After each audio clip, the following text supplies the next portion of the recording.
तो hello all my dear students, I hope you all are doing good. मैं उम्मीद करता हूँ आप सब लोग बहुत बढ़िया हो। तो let us now move ahead with the next topic and that is what specific deduction. तो हमारा डेप्रिसिएशन पिछले सेशन में खत्म हो चुका था। अब हम लोग आगे बढ़ते towards our next session that is our specific deduction. इस लेक्चर में हम लोग क्या पढ़ेंगे? हम लोग पढ़ेंगे सेक्शन 30 के बारे में, सेक्शन 31 के बारे में और सेक्शन 36 के छोटे छोटे डिडक्शंस के बारे में। एक बार ये सारे डिडक्शंस खत्म हो जाएंगे, उसके बाद हम लोग आगे बढ़ेंगे towards our next deduction and that is a big one, that is our sector wise deduction. हम लोग फिर उसके बाद सेक्टर वाइज डिडक्शन की तरफ जाएंगे, ठीक है। लेकिन उससे पहले आज के लेक्चर में अपने को करना पड़ेगा क्या? ये सारे छोटे छोटे डिडक्शन सबसे पहले। अब इन छोटे छोटे डिडक्शन में सबसे पहला कौन सा है? सबसे पहला है ये है रेंट। सेक्शन 30 में चार खर्चे हैं। चार खर्चे कौन से? Rent, rates and taxes, repairs and insurance of building. अब बिल्डिंग से रिलेटेड चार खर्चे यहाँ पर कवर्ड है, ठीक है। अब इसमें भी आपको दो कैटेगरी में डिवाइड करना पड़ेगा। अगर आप बिल्डिंग ओन करते हो और बिजनेस के लिए यूज करते हो तो डिडक्शन अलग है, और अगर आप बिल्डिंग रेंट पर लेते हो और खर्चे करते हो तो डिडक्शन अलग है। मिसाल के तौर पर, अगर मैं अपनी खुद की प्रीमाइस में बिजनेस करता हूं, ठीक है, तो मैं ओनर हूं। लेकिन अगर मैं भाड़े पर लेकर बिजनेस करता हूं तो मैं टेनेंट हूं। उन दोनों चीजों में आपको एक खर्चे का डिफरेंस आ जाएगा, वो है रेंट। अगर आप खुद की बिल्डिंग में खर्चा बिजनेस करते हो तो आपको रेंट देने की जरूरत नहीं है, ठीक है, तो उस केस में आपको रेंट का डिडक्शन नहीं मिलेगा। अगर आप खुद की बिल्डिंग में बिजनेस करते हो तो आपको वहां पर क्या मिलेगा? आपको मिलेगा वहां पर इंश्योरेंस का डिडक्शन अगर कोई प्रीमियम भरते हो, रिपेयर्स का डिडक्शन, अगर रेवेन्यू रिपेयर है तो कैपिटल रिपेयर का डिडक्शन इस सेक्शन में नहीं मिलता है, और अगर कोई taxes waxes municipal tax etcetera भरा है आपने तो उसका डिडक्शन मिल जाएगा। लेकिन अगर आप उसको भाड़े पर ले रहे हो, टेनेंट हो, तो आपको चार खर्चों का डिडक्शन मिल जाएगा। दैट इज रेंट का भी मिलेगा जो ओनरशिप में नहीं मिलता था, रेट्स एंड टैक्सेस भी मिलेगा, इंश्योरेंस भी मिलेगा, और चौथा वाला खर्चा जो आपका रेवेन्यू रिपेयर है वो सारे खर्चे भी मिल जाएंगे। अब यहाँ पर कुछ ट्विस्ट है, वो आपको दिमाग में रखना पड़ेगा। जो रिपेयर है वो हमेशा रेवेन्यू रिपेयर होना चाहिए, कैपिटल रिपेयर नहीं चलेगा। दूसरी चीज, जो रेट्स एंड टैक्सेस है वो आपको अक्रूवल बेसिस पर अलाउ नहीं होगा, because rates and taxes are allowed on actual payment as per section 43B। 43B करके एक सेक्शन है, आप सभी को पता होना चाहिए, शायद नहीं भी पता है तो आगे जाकर पढ़ लेंगे कि certain deductions are allowed under income tax law only on actual payment and not on accrual basis. उनमें से एक रेट्स एंड टैक्सेस है। अगर टैक्सेस का डिडक्शन चाहिए तो आपको उसका पेमेंट करना पड़ेगा, बिना पेमेंट करे आपको टैक्सेस का डिडक्शन नहीं मिलने वाला है, ठीक है। नाउ एक लास्ट चीज है यहाँ पर जो बहुत ही इंपॉर्टेंट और बहुत जबरदस्त चीज है, तो उसके बारे में जरा ध्यान देना अभी मैं जो बोलने जा रहा हूँ, ठीक है। Pay attention please all of you. क्या चीज है सर? वो लास्ट रिपेयर के बारे में मैंने बोला। आप कैसे रिपेयर होना चाहिए? Revenue repair. रेवेन्यू रिपेयर, आप ओनर हो तो भी रेवेन्यू रिपेयर अलाउड है, आप टेनेंट हो तो भी रेवेन्यू रिपेयर अलाउड है, ठीक है। तो सर कैपिटल रिपेयर नहीं अलाउड है? नहीं अलाउड है। अब मान लो मैं ओनर हूं, मैंने एक बिल्डिंग खरीदा, ठीक है, उसमें रेवेन्यू रिपेयर किया, उसका डिडक्शन मुझे मिलेगा। मान लो मैं ओनर हूं, मैंने उस बिल्डिंग में कैपिटल रिपेयर किया। कैपिटल रिपेयर मतलब कोई बड़ा खर्चा कर दिया से, मैंने उसके ऊपर फ्लोर चढ़ा दिया एक्सेट्रा, दो चार फ्लोर और लगा दिए, उसमें बहुत 1-2 करोड़ रुपया खर्चा हो गया, तो वो डिडक्शन क्या मुझे मिलेगा? द आंसर इज नो, यहां नहीं मिलेगा। बट उस खर्चे को आप कैपिटलाइज करके सेक्शन 32 में डेप्रिसिएशन जरूर क्लेम कर सकते हो। चेक करो यहाँ पर, you can capitalise that, add to the cost of asset and then you can claim depreciation. अच्छा, ये तो बात हो गई ओनर की। अगर मैं ओनर नहीं हूं बल्कि मैं टेनेंट हूं, तो क्या मुझे अब अगर टेनेंट कैपिटल एक्सपेंडिचर का खर्चा करेगा तो क्या उसको डिडक्शन मिलेगा? हाँ, उसको भी डिडक्शन मिलेगा। उसके लिए गवर्नमेंट ने एक अलग से एक्सप्लेनेशन लाया है, एक्सप्लेनेशन 1 टू सेक्शन 32(1), जिसमें बोला है कि अगर टेनेंट भी खर्चा करता है ना, कैसा रेवेन्यू करेगा तो वो तो मिलना ही है, वो तो साफ साफ लिखा है ऊपर। कैपिटल खर्चे का भी अगर डिडक्शन टेनेंट को चाहिए तो मिलेगा। वो जो भी कैपिटल खर्चा करेगा उसका उसके पास रिकॉर्ड होना चाहिए, और उस खर्चे को हम मानेंगे एज व्हाट? Deemed building. और डीम्ड बिल्डिंग मान के हम उसको क्या कर देंगे? उस खर्चे के ऊपर डिडक्शन दे देंगे, ठीक है। I hope it is clear to now. तो आपको रेवेन्यू खर्चा भी मिलेगा, कैपिटल भी मिलेगा, दोनों में। लेकिन कैपिटल के लिए क्या करना पड़ेगा? आपको असेट के ब्लॉक में ऐड करना पड़ेगा। अगर ओनर है तो खुद के ब्लॉक में ऐड करो, और डीम्ड ओनर हो तो फिर डीम्ड ब्लॉक बना के उसमें ऐड करो, उस पर आपको डेप्रिसिएशन मिलना शुरू हो जाएगा। I hope it is clear to you, ठीक है। Now one last thing over here, ये सपोज मैं टेनेंट हूँ, आप लैंडलॉर्ड हो, और आपसे मैंने प्रॉपर्टी लिया, और अग्रीमेंट में लिखा है अगर कुछ भी टूटा फूटा तो टेनेंट कुछ नहीं करने वाला है, ऐसा लिखा है अग्रीमेंट। मैं टेनेंट, आप लैंडलॉर्ड, अग्रीमेंट में लिखा है कि अगर कुछ भी टूटा फूटा कुछ रिपेयर करना है तो I am not going to undertake the repairs, ठीक है। तो मतलब रिपेयर कौन करेगा? रिपेयर मालिक करेगा, वो टेनेंट नहीं करेगा। अब क्या हो रहा है सुनो, सपोज एक दिन कुछ प्रॉब्लम हो गई बिल्डिंग के अंदर, अब मजबूरी में मुझे रिपेयर करना पड़ा, तो मैंने खर्चा कर दिया। मैंने मालिक को बोला बोला नहीं, क्योंकि छोटा मोटा खर्चा था, अब इसको क्या बोलते बैठू, तो मैंने खुद से ही कर दिया। मैंने बोला हाँ अग्रीमेंट में तो लिखा है मैं नहीं करूंगा, लेकिन फिर भी मैंने कर दिया, तो क्या मुझे डिडक्शन मिलेगा? The answer is no. क्योंकि सेक्शन 30 का अगर आप बैर एक्ट खोल के देखो तो उसमें लिखा है only those repairs are allowed where the assessee has undertaken to bear the repairs. अगर असेसी ने वो रिपेयर लेने का जिम्मेदारी नहीं ली है तो उसको डिडक्शन भी नहीं मिलेगा, अगर जिम्मेदारी ली है तो ही मिलेगा। देयरफॉर क्या ऐसे केस में जहां पर असेसी ने जिम्मेदारी नहीं ली है फिर भी खर्चा कर रहा है, क्या उसको डिडक्शन मिलेगा? The answer is no under section 30, but the answer is yes under section 37(1) if that खर्चा is related to business and profession. अगर वो खर्चा तुम्हारे बिजनेस के लिए जरूरी है तो आपको उसका डिडक्शन मिल जाएगा। ये बहुत इंपॉर्टेंट इशू है, सीए फाइनल एग्जाम में एक बार आ चुका था, ठीक है, तो इस पे जरा ध्यान देना आप लोग। आगे बढ़ रहा हूं मैं, सेक्शन 31। सेक्शन 31 क्या बोलता है? Repairs and insurance of plant machinery furniture. अब सेक्शन 30 में बिल्डिंग खत्म हो गया, अब सेक्शन 31 में क्या आ गया?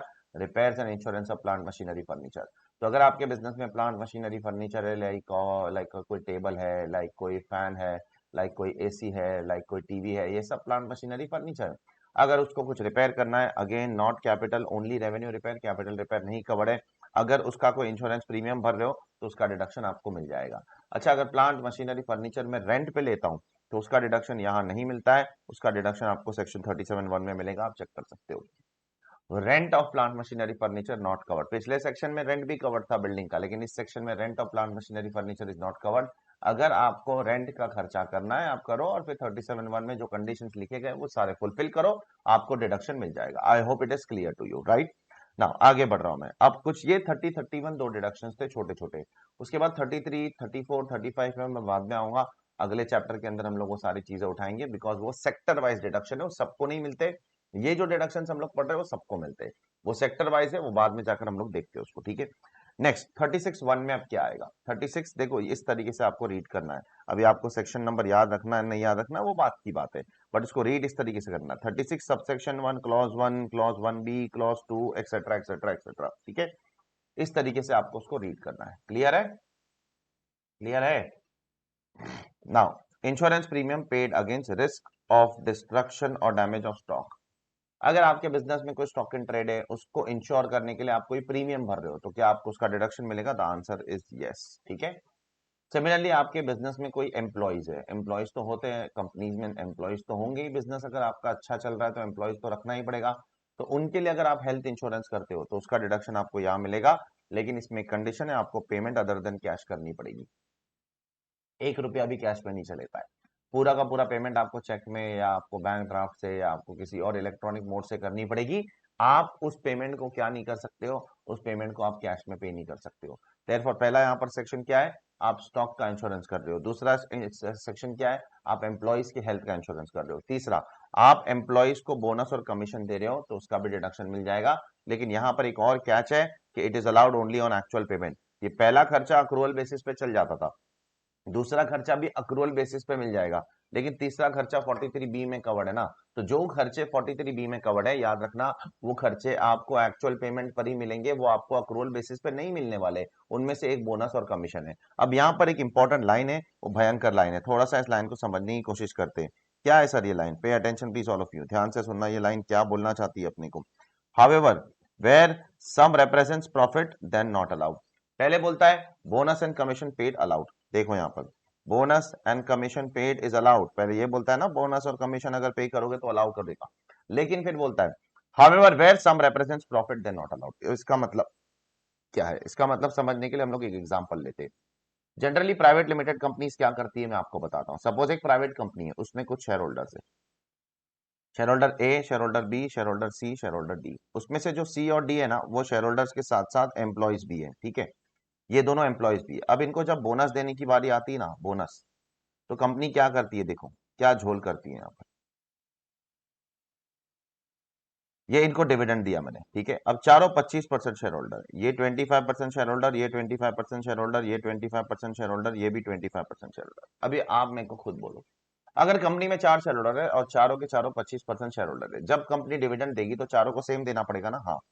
तो कंपनी क्या कर रही है? इसको 25,000 डिविडेंड दे रही है, इसको 25,000 डिविडेंड दे रही है, लेकिन इसको 5,000 ही डिविडेंड देती है, इसको भी 5,000 देती है, और इसको बचा हुआ पैसा कंपनी क्या दिखाती है? 20,000 रुपए का एज बोनस। क्योंकि उसको क्या बोलती है कंपनी, तू तो एम्प्लॉय भी है ना, तू तो एम्प्लॉय भी है, तो तू पूरा डिविडेंड के तौर पे मत ले, क्योंकि अगर तू पूरा डिविडेंड के तौर पे लेगा 25,000, तो हमको फिर डिडक्शन नहीं मिलता है ना डिविडेंड का, income from business and profession में। Dividend is not allowed as an expense under income tax law, but bonus is allowed as an expense. तो तू एम्प्लॉय है ना यार, तू डिविडेंड के बदले क्या ले ले, बोनस ले ले, ताकि हमारा भी क्या हो जाए, फायदा हो जाए। तो देखो ये जो 40,000 रुपया है ना, वो यहां से यहां शिफ्ट करने की कोशिश कर रहा है। दिस 40,000 रुपया is not bonus, actually it is a part of distribution of profits, right. Actually में dividend is nothing but distribution of profits ना। तो ये प्रॉफिट्स डिस्ट्रीब्यूशन को आप बोनस दिखाओगे ना, तो उस पोर्शन का डिडक्शन आपको नहीं मिलेगा। इस एग्जांपल का फोटो लेना है, आप ले सकते हो अभी के अभी, या तो पॉज करके बाद में ले लेना, ले लोगे तो बेटर रहेगा, ठीक है। तो देखो जैसे यहां पर लिखा गया है कि क्या लिखा गया है, where such sum represents what profits then it is not allowed। I hope it is clear to you, ठीक है। आगे बढ़ता हूं मैं towards the next section and the big one, that is 3613 interest on borrowed capital। borrowed capital, borrowed का मतलब क्या होता है, मतलब आपने किसी से पैसा बोरो किया है, उसके ऊपर इंटरेस्ट लगना चाहिए जो आप पे करोगे आगे जाकर, प्लस साथ साथ में वो पैसे को आप ऑब्वियसली बिजनेस एंड प्रोफेशन के लिए यूज करोगे। जब तक आप उस पैसे को बिजनेस एंड प्रोफेशन के लिए यूज नहीं करोगे, तब तक वो पैसा का कोई मतलब नहीं है इनकम टैक्स लॉ के अंदर, तब तक उसका डिडक्शन मिलने का सवाल ही नहीं उठता है। तो मार्केट से जाओ, पैसा उठाओ, पैसा उठाने के बाद वो पैसा बिजनेस एंड प्रोफेशन के लिए यूज करो और उस पर इंटरेस्ट चुकाओ, आपको डिडक्शन मिलेगा इनकम टैक्स लॉ के अंदर, ठीक है। Section 36 sub section 1 clause 3।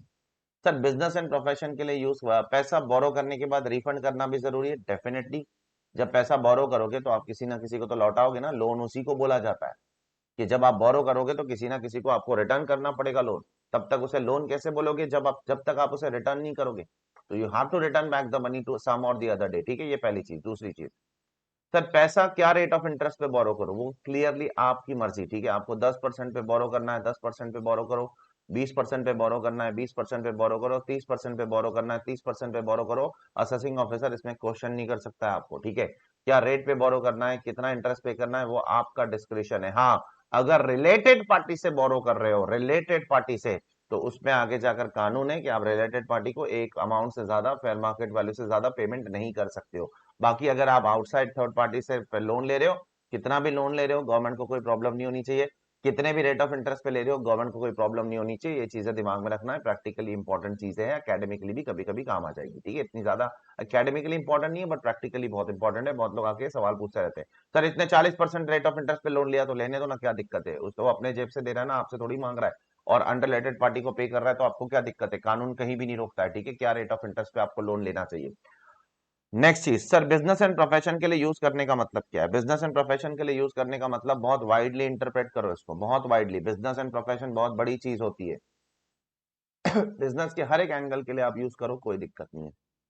आप एम्प्लॉयज को सैलरी देने के लिए लोन ले रहे हो, कोई दिक्कत नहीं है। लैंडलॉर्ड को रेंट देने के लिए लोन ले रहे हो, कोई दिक्कत नहीं है। इलेक्ट्रिसिटी पेमेंट करने के लिए लोन दे रहे हो, कोई दिक्कत नहीं। यहाँ तक के फिक्स असेट खरीदने के लिए लोन ले रहे हो तो भी कोई दिक्कत नहीं है। लेकिन बस इतना कंडीशन है, अगर फिक्स असेट के लिए लोन ले रहे हो तो आपको fix asset put to use करना पड़ेगा। जैसे हमने लास्ट चैप्टर डेप्रिसिएशन में पढ़ा था, अगर आपने फिक्स असेट लिया और उसको पुट टू यूज नहीं किया, तो फिर आपका खर्चा जो है इंटरेस्ट का, वो आपको रेवेन्यू एक्सपेंडिचर के तौर पे नहीं मिलेगा। Then you will get the deduction as what, as a capitalisation of asset. उसको आपको असेट में कैपिटलाइज करके आपको डेप्रिसिएशन मांगना पड़ेगा हर साल। I hope it is clear to you, right. Then comes, sir अगर मैंने लोन लिया, सर दो सवाल पूछना चाहता हूं आपसे, प्रैक्टिकली बहुत इंपॉर्टेंट सवाल है। पहला सवाल, अगर मैंने सर लोन लिया for the purpose of paying income tax, क्या मुझे उसका डिडक्शन मिलेगा। The answer is a big no. ये दिमाग में रख लो, ये बहुत इंपॉर्टेंट इशू है, एग्जाम में आते रहता है। अगर आप लोन लेते हो to pay income tax, it is not allowed as deduction, because income tax is considered to be as a personal liability, it's not a business liability. Income tax pay करने के लिए लोन लोगे, deduction नहीं मिलेगा interest का। अच्छा, मैंने GST पे करने के लिए लोन लिया सर, क्या डिडक्शन मिलेगा। The answer is yes. GST पे करने के लिए अगर आप लोन लेते हो तो उसका जो भी इंटरेस्ट पे करोगे लोन लेकर, वो डिडक्शन मिलेगा, because GST is a business liability. कहीं पर लिख लो income tax is a personal liability, कहीं पर लिख लो but GST is a business liability, it's not a personal liability. GST business करने पर आता है, मैन्युफैक्चर करने पर, सेल करने पर। इनकम टैक्स कुछ भी करने पर आता है। बिजनेस करोगे तो भी आएगा, नहीं करोगे तो भी आएगा, सैलरी कमाओगे तो भी आएगा, एचपी कमाओगे तो। It's a personal liability. तो इनकम टैक्स लेने पे करने के लिए अगर लोन ले रहे हो, इंटरेस्ट का डिडक्शन नहीं मिलेगा। केयरफुल रहना, बहुत इंपॉर्टेंट एडजस्टमेंट है। जीएसटी पे करने के लिए लोन ले रहे हो, डिडक्शन मिल जाएगा, ठीक है। Now next is a very important supreme court judgment, ठीक है। क्या बोलता है सर ये जजमेंट, सुन लो गौर से। एसए बिल्डर्स लिमिटेड का जजमेंट है और रीबॉक इंडिया कंपनी का भी जजमेंट है। ये दोनों जजमेंट में सेम बातें की गई थी। अब यहाँ पर असासी क्या कर रहा है, असासी लोन ले रहा है, सुन लो अच्छे से, लोन लिया और फिर उसने वो लोन अपनी सिस्टर कंसर्न को दे दिया। सिस्टर कंसर्न मतलब आप बोल सकते हो सब्सिडरी ऑब्सिडरी को लोन दे दिया उसने, ठीक है, पे अटेंशन प्लीज। असासी ने लोन लेने के बाद ये लोन सब्सिडरी को दे दिया, अब सब्सिडरी उसको यूज कर रही है।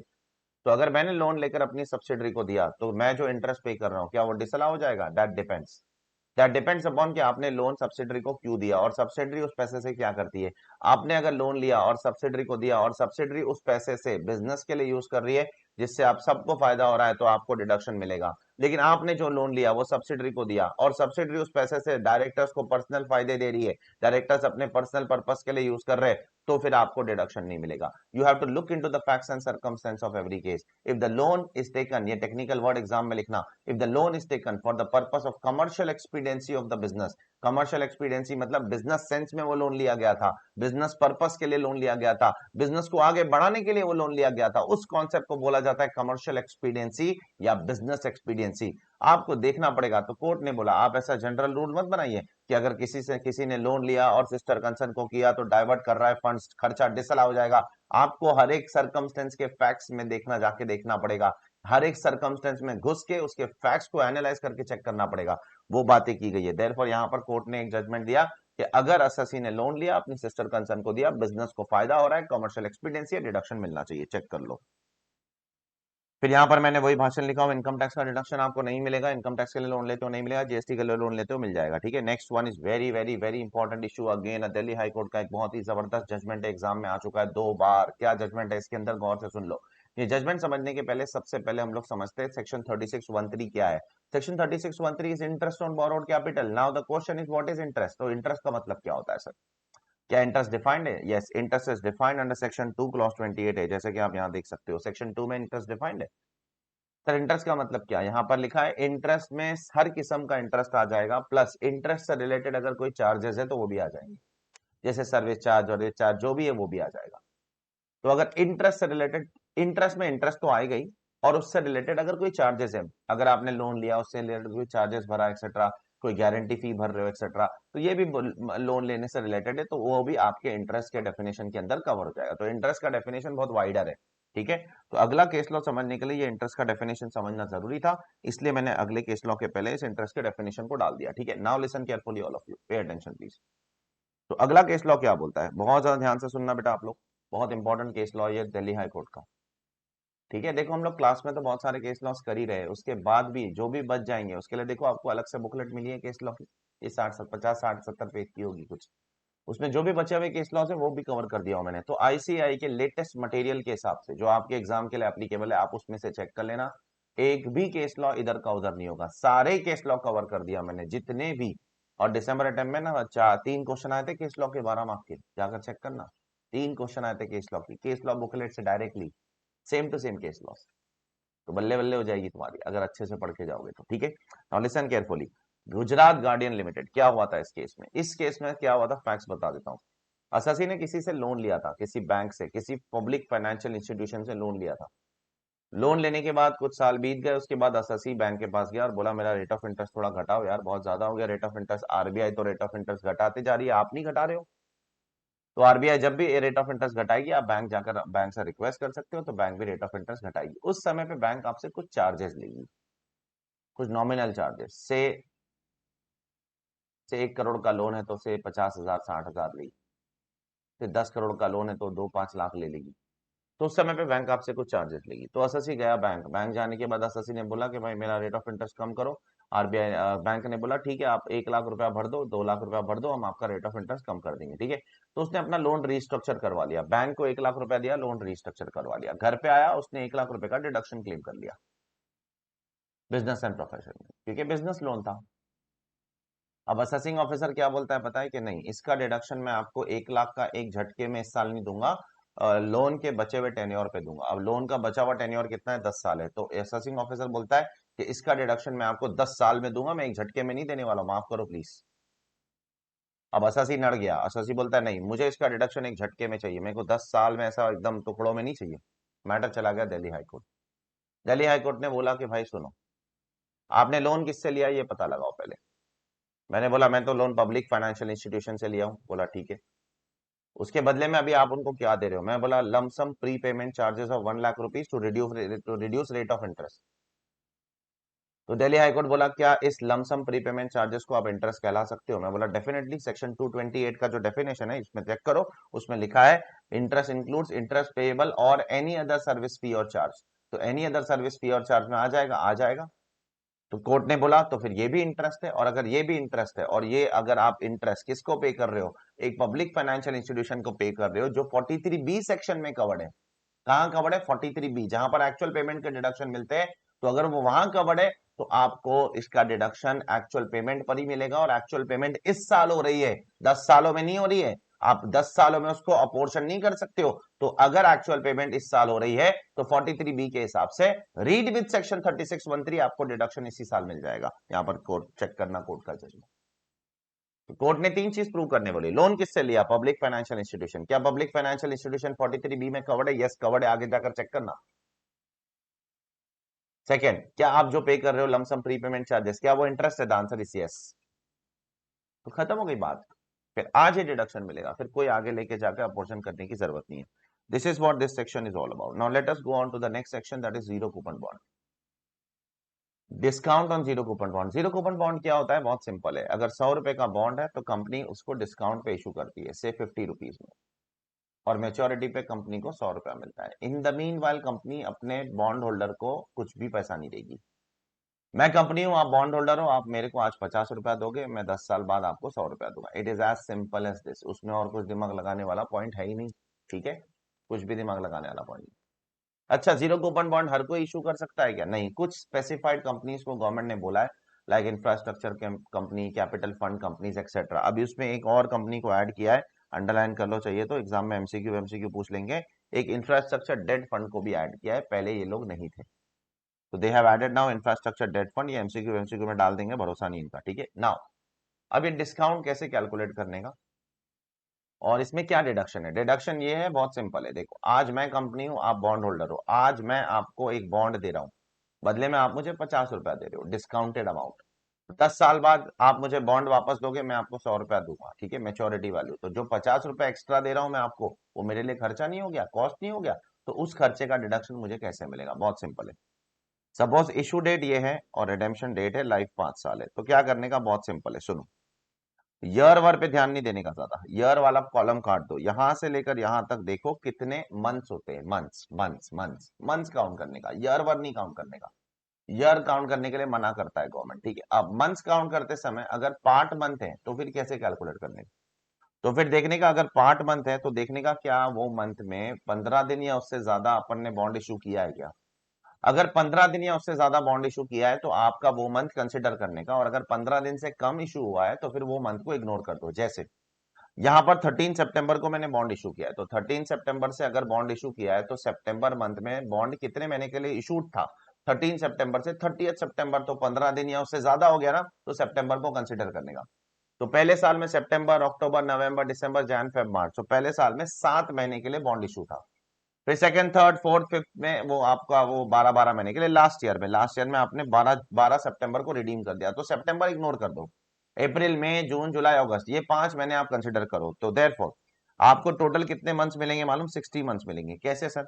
पहले साल के 7 महीने, फिर अगले 4 साल के 12 महीने इंटू 4 साल, फिर उसके बाद के आखिरी साल का कितना हो जाएगा? आखिरी साल का 5 महीना। तो टोटल करोगे तो आपको 60 मंथ्स का डेटा आ जाएगा। तो जैसे कि आप देख सकते हो, टोटल डिस्काउंट कितना दिया आपने?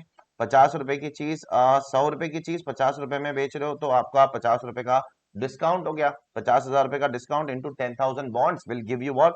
5 लाख रुपीज का total discount, divide by 60 will give you 8,333। ये आपका पर मंथ का डिडक्शन है। अब इसको आप मल्टीप्लाई बाय मंथ करो। पहले साल में 7 महीने से, आखिरी साल में 5 महीने से, और बाकी बीच के 4 सालों में 12 12 महीने से आप मल्टीप्लाई करोगे। I hope it is clear to all of you यार, बहुत ही सिंपल डिस्कशन है। मॉरल ऑफ द स्टोरी क्या है पता है? दो चीजें इंपॉर्टेंट है। यहां पर आप जब कैलकुलेट करोगे तो ईयर वर मत देखो, मंथ्स पे ध्यान देना। और उसमें भी मंथ्स पे ध्यान देते समय आपको एक और चीज ध्यान देनी है, वो ये है कि अगर पार्ट ऑफ द मंथ है तो उसको कंप्लीट कैसे करने का। 15 दिन या उससे ज्यादा बॉन्ड इशूड है तो उसको कंप्लीट मानो, और अगर 15 दिन से कम है तो उसको इग्नोर करो। एग्जैक्ट 15 है तो भी कंप्लीट मानो, ठीक है, तो भी उस मंथ को कंसिडर कर लो। 15 से कम है, 14 या उससे कम है, तो फिर उसको इग्नोर कर दो, ठीक है। This is what this provision has to speak about. Let us go ahead towards the next provision. अभी उसके पहले चाहिए तो आप 1-2 मिनट के अंदर क्या कर लो, फटाक से ये सारी चीजें एक बार रिकैप कर लो। मैं बीच बीच में थोड़ा समय देता रहूंगा, फिर ये आगे बढ़ते हैं। आगे बढ़ते हैं towards the next 4 sections. Now next 4 sections are very much related to each other, एक दूसरे से रिलेटेड। ये सारे से सारे खर्चे एम्प्लॉयर और एम्प्लॉय से रिलेटेड है। सबसे पहला खर्चा 36 सबसेक्शन 1 क्लॉज 4, अगर अपने एम्प्लॉयर अपने एम्प्लॉय के लिए कोई रिकॉग्नाइज प्रोविडेंट फंड में कंट्रीब्यूशन करता है, कहां कंट्रीब्यूशन करता है, एम्प्लॉयर अपने एम्प्लॉय के लिए कोई रिकॉग्नाइज प्रोविडेंट फंड में कंट्रीब्यूशन करता है, तो उसका डिडक्शन आपको यहां मिलेगा, चेक करो। लेकिन उसका deduction is subject to 43B। 43B मतलब you have to make actual payment, और पेमेंट 43B में कब तक करना होता है, till due date of filing of return. अगर आप due date of filing of return तक भी भर दोगे तो भी चल जाएगा।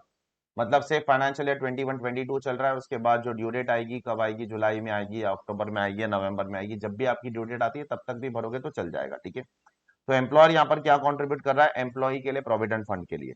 सेकंड, एम्प्लॉयर अगर अपने एम्प्लॉय के अप्रूव्ड पेंशन फंड में कंट्रीब्यूशन कर रहा है, उसके लिए कोई पेंशन फंड खोल रहा है, उसके लिए कंट्रीब्यूशन कर रहा है, तो उसका भी रिडक्शन मिल जाएगा। तो पिछले सेक्शन में एम्प्लॉयर अपने एम्प्लॉय को प्रोविडेंट फंड का बेनिफिट दे रहा था, उसके लिए खर्चा कर रहा था, उसका डिडक्शन एम्प्लॉयर को मिल रहा है। इस सेक्शन में एम्प्लॉयर अपने एम्प्लॉय के लिए पेंशन फंड का बेनिफिट दे रहा है, उसका भी डिडक्शन एम्प्लॉयर को मिल रहा है, ठीक है। अब यहाँ पर उसको डिडक्शन सेकंड वाले सेक्शन में कुछ रिस्ट्रिक्शन डाल के रखा है गवर्नमेंट ने। वो रिस्ट्रिक्शन क्या है कि यहाँ पर आपका जो कंट्रीब्यूशन है, वो 10% ऑफ सैलरी से ज्यादा नहीं होना चाहिए। और सैलरी का मतलब क्या है, इसमें बेसिक और डीए इन टर्म्स वाली सैलरी आ जाएगी, बाकी और कमीशन वमीशन बोनस ये सब कुछ नहीं आएगा। देयरफॉर इसका मतलब क्या है कि अगर सपोज आपकी सैलरी 30 लाख रुपीस है, तो एम्प्लॉयर उसमें 3 लाख रुपए से ज्यादा कंट्रीब्यूट करेगा तो उसको डिडक्शन 3 लाख रुपए तक ही मिलेगा, 3 लाख रुपए से ज्यादा का डिडक्शन नहीं मिलेगा। मिसाल के तौर पर अगर आपकी सैलरी 30 लाख है और एम्प्लॉयर अगर उसमें 4,50,000 रुपीज का कंट्रीब्यूशन कर रहा है, तो एम्प्लॉयर को डिडक्शन 3 लाख का ही मिलेगा, उसको 4,50,000 का नहीं मिलेगा। बल्कि यहां पर ऐसा कुछ भी रिस्ट्रिक्शन गवर्नमेंट ने नहीं डाला, ठीक है। नेक्स्ट, अगर एम्प्लॉयर अपने एम्प्लॉय के लिए अप्रूव्ड ग्रेजुएटी फंड खोलता है, क्या खोलता है, approved gratuity fund. Gratuity fund तो देखो 3 किस्म के फंड एम्प्लॉयर अपने एम्प्लॉय के लिए खोल रहा है। पहले सेक्शन में प्रोविडेंट फंड, दूसरे सेक्शन में पेंशन फंड, लेकिन पेंशन फंड में कुछ मॉनेटरी रिस्ट्रिक्शन भी डाला है 10% का, और तीसरे सेक्शन में ग्रेजुएटी फंड। इन सारे सेक्शनों में अगर एम्प्लॉयर अपने एम्प्लॉय के लिए खर्चा करता है, डिडक्शन मिलेगा। लेकिन तीनों सेक्शन के अंदर it is subject to 43B। 43B 43B 43B भूलना मत। मतलब इन तीनों सेक्शन के अंदर आपको अक्रूवल बेसिस पर डिडक्शन नहीं मिलने वाला है, बल्कि एक्चुअल पेमेंट पे मिलेगा। और पेमेंट कब तक करोगे तो चल जाएगा, due date of filing of return तक भी कर दोगे तो चल जाएगा, ठीक है, कोई दिक्कत नहीं है। अब जो चौथा वाला सेक्शन है ना, ये बहुत क्रिटिकल है हमारे लिए, और इस चौथे वाले सेक्शन के अंदर गवर्नमेंट ने कुछ अमेंडमेंट भी करके रखा है। अब क्या चौथा वाला सेक्शन क्या है, जरा ध्यान से समझने की कोशिश करते बेटा, all of you pay attention ना। सपोज ये एक एम्प्लॉयर है, ठीक है, ये एम्प्लॉयर है। अब उसमें क्या होता है पता है, एम्प्लॉयर को जैसे ही ना, एम्प्लॉयर को दो चीज गवर्नमेंट को देनी होती है, एक तो खुद का कंट्रीब्यूशन, एक एम्प्लॉय का। ऊपर जो हम लोग ने पढ़ा वो किसका डिडक्शन था, वो खुद का कंट्रीब्यूशन था। अब एक और चीज भी तो उसको पे करनी है गवर्नमेंट को हर महीने, दैट इज एम्प्लॉय की सैलरी से जो काटेगा। तो गवर्नमेंट क्या बोलती है, जो भी एम्प्लॉय की सैलरी से, सपोज ये पीएनएल है, ठीक है, जो भी एम्प्लॉय का कंट्रीब्यूशन है ना, एम्प्लॉय का कंट्रीब्यूशन से 5,000 रुपए, वो तू जैसे ही सैलरी से काटेगा ना, वैसे ही हम उसको तेरी इनकम बना देंगे, ठीक है। सुन लो जरा गौर से, सुन लो पूरा कॉन्सेप्ट। तो एम्प्लॉयर अगर एम्प्लॉय की सैलरी से जो भी पीएफ बीएफ काटता है, वो एम्प्लॉयर की इनकम। सर ये इनकम थोड़ी है, इनकम अभी फिलहाल के लिए मान के चल। सर ये तो गलत हो जाएगा ना, गलत वलत कुछ नहीं है, सब सही है, थोड़ी देर में समझेगा। हाँ, अब गवर्नमेंट क्या बोलती है, तेरा ड्यू डेट क्या है इसको पे करने का, तेरा प्रोविडेंट फंड का ड्यू डेट क्या है वो बता, ठीक है, इनकम टैक्स का नहीं। मैंने बोला प्रोविडेंट फंड का ड्यू डेट अगर मैं काम करता हूं तो मुझे पता है, और अगर काम नहीं करता हूं तो सुनो। इस महीने का प्रोविडेंट फंड अगले महीने की 15 तारीख तक आपको भरना होता है, ठीक है। तो अगर अभी सपोज अप्रैल है, तो अप्रैल का प्रोविडेंट फंड 15 मई तक, मई का प्रोविडेंट फंड 15 जून तक, मार्च का प्रोविडेंट फंड 15 अप्रैल तक आपको भरना है। लेट भरोगे तो इंटरेस्ट इंटरेस्ट लगेगा। देयरफॉर गवर्नमेंट क्या बोलती है, जैसे ही तू एम्प्लॉय का कंट्रीब्यूशन अपने अपने पास लेगा, उसकी सैलरी से काटेगा, ये तेरी इनकम बना देंगे हम, ठीक है। मैं बोला उसके बाद अगर तूने 15 दिन में पे कर दिया, तो तुझे यहाँ 5,000 रुपए का हम डिडक्शन दे देंगे, under section 36 sub section 1 clause 5 है, ठीक है। तो बहुत सिंपल है, अगर जैसे ही तेरे को डिडक्शन मिलेगा तो ये 5,000 रुपए की इनकम और एक्सपेंस क्या हो जाएंगे, नलीफाई हो जाएंगे। ऐसा गवर्नमेंट ने क्यों किया है, बस इसलिए किया है ताकि आप किसी दूसरे का पैसा काट रहे हो तो ईमानदारी से समय पे भरो, और क्या।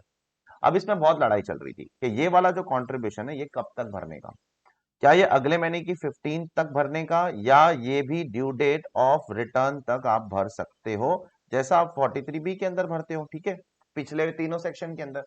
तो इस लड़ाई के अंदर बहुत सारे अलग अलग कोर्ट के अलग अलग जजमेंट थे। कुछ कोर्ट्स बोलते थे कि नहीं, अगले महीने की 15 तारीख तक ही भरने का।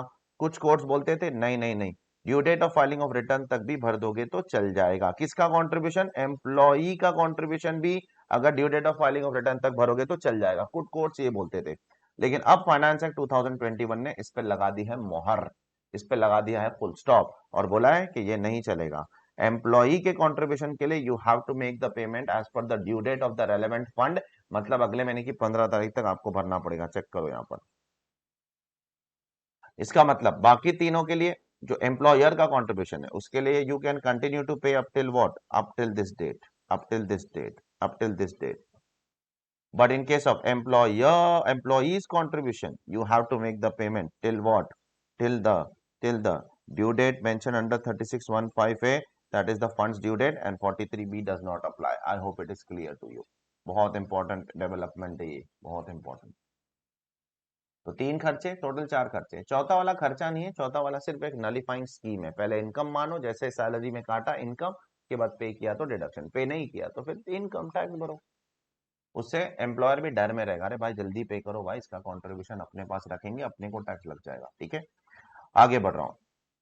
अगर आप एनिमल यूज करते हो, ठीक है, एनिमल यूज करते हो बिजनेस के लिए, ट्रांसपोर्टेशन के लिए, या किसी और पर्पस के लिए, स्टॉक इन ट्रेड के तरह नहीं, other than stock in trade, तो आपको डिडक्शन मिलेगा। डिडक्शन कब मिलेगा? जब वो एनिमल या तो मर जाएगा या यूजलेस हो जाएगा और आप उसको बेच दोगे, तब तक नहीं मिलेगा। आज मैंने एनिमल खरीदा 30,000 रुपए का, आज डिडक्शन नहीं मिलने वाला है। जब वो मर जाएगा या यूजलेस हो जाएगा उस साल में मांगना, ठीक है।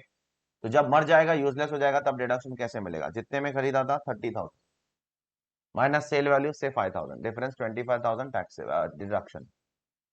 तो बराबर से दिमाग में रखना। पहली चीज यहाँ पर इंपॉर्टेंट क्या है, यहाँ पर आपको डिडक्शन ईयर ऑफ परचेज में नहीं मिलेगा, ईयर ऑफ सेल में, या ईयर ऑफ जब उसका कारकास है, जब बेचोगे आप, मर जाएगा तो उसको बेच दोगे, तब डिडक्शन मिलेगा, डिफरेंशियल अमाउंट का मिलेगा। और स्टॉक इन ट्रेड नहीं कवर्ड है। अगर आप एनिमल में ट्रेड करते हो, से आप अगर डॉग्स खरीदते हो बेचते हो, खरीदते हो बेचते हो, ये पेट्स में बेचने का आपका बिजनेस है, तो ये कवर्ड नहीं है। फिर उसमें नॉर्मल डिडक्शन लो, डॉग कितने में खरीदा एक्सपेंस क्लेम करो, कितने में बेचा वो इनकम।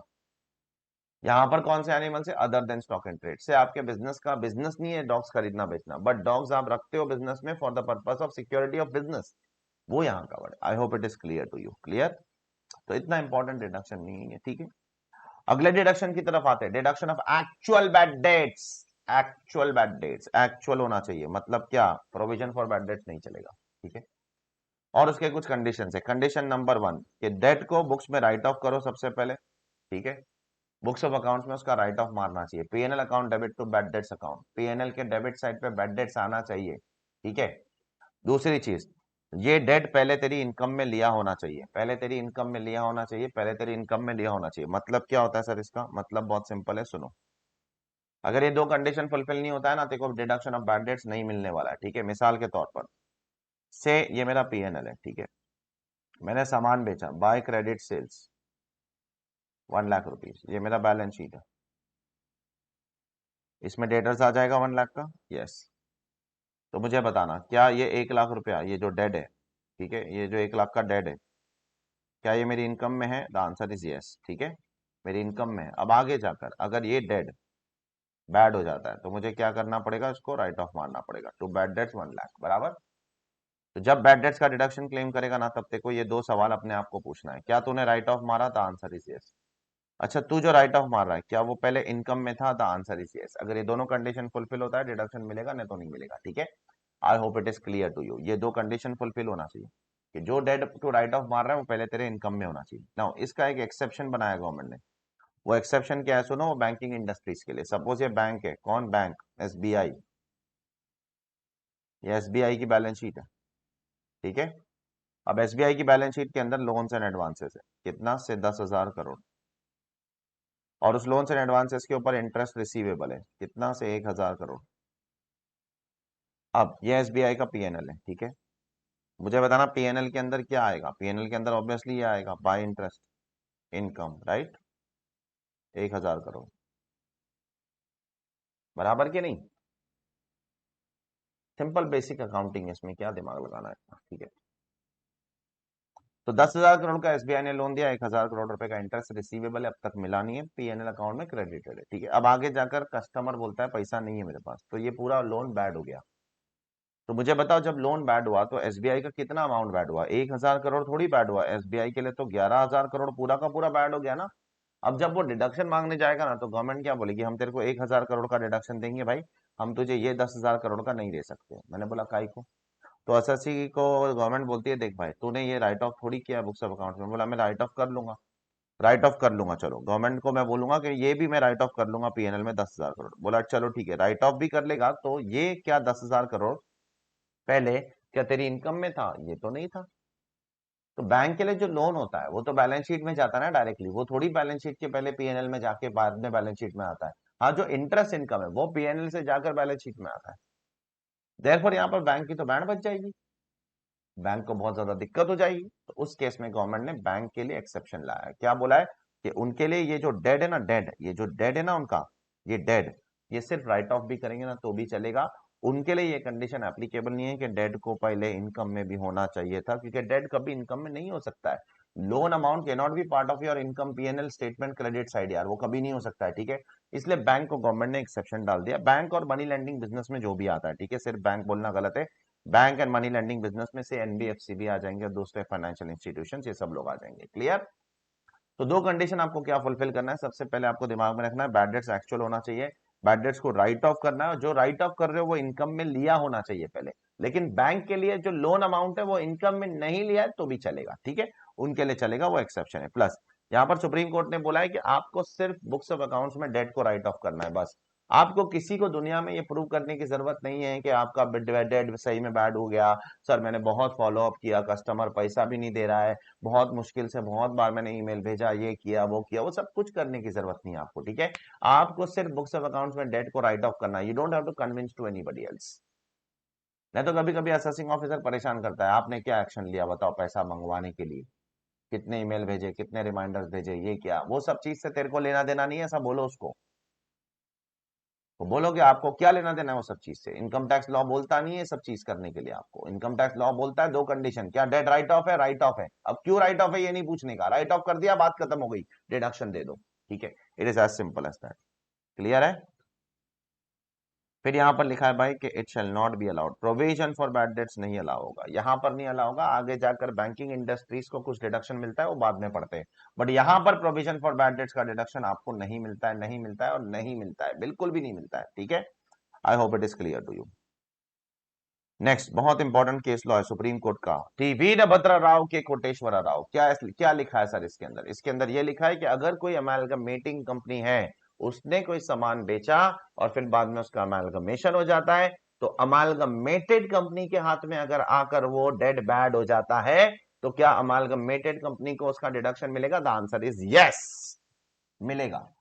कि पहले वाली कंपनी ने सामान बेचा था और जब मैं बाद में उस कंपनी को खरीद के मेरे हाथ में वो सामान बैड हो जाता है, डेड बैड हो जाता है, तो मुझे भी उसका डिडक्शन मिलेगा, चेक करना। बहुत इंपॉर्टेंट केस लॉ है of Supreme Court of T Veerabhadra Rao K Koteswara Rao. Clear?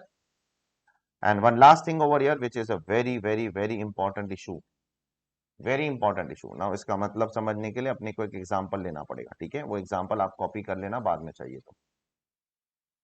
यहां पर accounting standards, accounting standards is followed by books of account. यहां पर ICDS, ICDS is followed by tax. अब आईसीडीएस में क्या है पता है, अभी क्या प्रॉब्लम हो गई मालूम? गवर्नमेंट ने इन दोनों के बीच का जो रेवेन्यू रिकॉग्निशन का कॉन्सेप्ट है ना, वो चेंज कर दिया। रेवेन्यू रिकॉग्निशन, तो गवर्नमेंट ने क्या रेवेन्यू रिकॉग्निशन का कॉन्सेप्ट कैसे चेंज किया, जरा समझने की कोशिश करना, ठीक है। बहुत ज्यादा ध्यान से सुनना क्योंकि बहुत जबरदस्त कॉन्सेप्ट। गवर्नमेंट ने बोला अगर तू किसी को सर्विस देता है, ठीक है, से 1 लाख रुपए की, और वो सर्विस का पैसा अनसर्टन है, ठीक है, तो तुमको पता है बुक्स ऑफ अकाउंट्स में वी डू नॉट रिकॉर्ड, बराबर, बिकॉज बुक्स ऑफ अकाउंट्स में अकाउंटिंग स्टैंडर्ड और इंडियस बोलता है कि you should not recognize a revenue unless you are reasonably assured that you will receive it, right? So I'm not reasonably assured, do not record. But tax क्या बोलता है मालूम, ऐसा पैसा रिकॉर्ड करने का, ठीक है। आईसीडीएस बोलता है अभी रीजनेबल एश्योरेंस एश्योरेंस से हमको कोई लेना देना नहीं है। तुम सर्टन हो कि अनसर्टन हो वो तुम्हारा हेडेक है, हमारा हेडेक नहीं है, ठीक है। आपको ये पैसा रिकॉर्ड करना पड़ेगा, मतलब आपको इस 1 लाख रुपए को इनकम माननी पड़ेगी, और इनकम मानने के बाद उस पर आपको टैक्स पे करना पड़ेगा, ठीक है। तो अब क्या हो रहा है, difference in treatment of revenue. जहां अकाउंट्स में कोई पर्टिकुलर रेवेन्यू रिकॉर्ड नहीं हो रही है, क्योंकि वहां कंजर्वेटिज्म का कॉन्सेप्ट है, वहां कोई भी चीज रिकॉर्ड करने के पहले 10 बार अकाउंट्स आपको रोकता है, रेवेन्यू रिकॉग्नाइज करने के पहले रोकेगा वो आपको, कंजर्वेटिज्म का कॉन्सेप्ट है। टैक्स में वो कॉन्सेप्ट निकाल गया है अभी, ठीक है। टैक्स बोलता है कि भाई अभी आपको रिकॉर्ड करना पड़ेगा, 1 लाख पे टैक्स भरना पड़ेगा, ठीक है। तो अब देखो, एक ऐसे आइटम पे मैंने टैक्स भर दिया आप, जो अकाउंट्स के अंदर तो रिकॉर्डेड ही नहीं है, लेकिन टैक्स में उसको मुझे रिकॉर्ड करना पड़ा, बराबर, राइट और नॉट। अब सुनो जरा बात, अब अगर ऐसा आइटम आगे जाकर बैड होता है, तो मुझे क्या 36(1)(7) में डिडक्शन मिलना चाहिए कि नहीं मिलना चाहिए, आप खुद बोलो। डू आई डिजर्व दैट और not? Do I deserve a deduction under 36(1)(7) और नॉट? आई डेफिनेटली डिजर्व, क्योंकि ये इनकम पे मैंने इनकम टैक्स में तो टैक्स भर दिया है, अकाउंट्स में रिकॉर्ड किया या नहीं किया उससे आपको क्या करना है। तो अब 36(1)(7) में मुझे जाना पड़ेगा। जैसे ही मैं 36(1)(7) में जाऊंगा, मुझे 2 कंडीशन फुलफिल करनी पड़ेगी, और मैं पहली कंडीशन ही फुलफिल नहीं कर पाऊंगा। पहला कंडीशन क्या है, you have to write off the debt in the books of accounts. Now the question is, मैं उस डेट को कैसे राइट ऑफ करूं जो बुक्स ऑफ अकाउंट्स के अंदर रिकॉर्डेड ही नहीं है। जो डेट बुक्स में रिकॉर्डेड ही नहीं है, मैं उस डेट को कैसे राइट ऑफ करूंगा, आप खुद बताओ। जो डेट अकाउंटिंग सिस्टम में रिकॉर्ड ही नहीं है, सिर्फ टैक्स में रिकॉर्डेड था, बिकॉज टैक्स ने नाटक लाया नया आईसीडीएस में कि भाई रीजनेबल सर्टेनिटी अश्योरेंस से हमको कोई लेना देना नहीं है, टैक्स भरो बाद में देखेंगे। तो मैंने टैक्स भर दिया भाई, अब आगे जाकर सही में बैड होता है तो मुझे राइट ऑफ करने का मौका मिलेगा कैसे? मैं कैसे राइट ऑफ करूं जब मेरे पास कोई बुक्स ही नहीं है? तो बुक्स में मैंने रिकॉर्ड ही नहीं किया वो एंट्री, तो राइट ऑफ कैसे करूं? राइट ऑफ वो होता है जो रिकॉर्ड होता है। तो इसीलिए गवर्नमेंट ने इस चीज को, प्रॉब्लम को हटाने के लिए ये सोल्यूशन लाया, जिसमें क्या बोला है, बराबर से पढ़ना, कि अगर कोई इनकम आईसीडीएस में ऑफर हो गई है, टैक्स में ऑफर हो गई है, अकाउंट्स में ऑफर नहीं हुई है, और आगे जाकर वो बैड होती है, तो आपको उसका डिडक्शन मिलेगा, and it is deemed to be written off in the books of accounts. Check करना, it is deemed that such debt is written off as irrecoverable and deduction will be allowed. I hope it is clear. आपको इसका photo लेना है, आप ले लो please, ये important चीज है।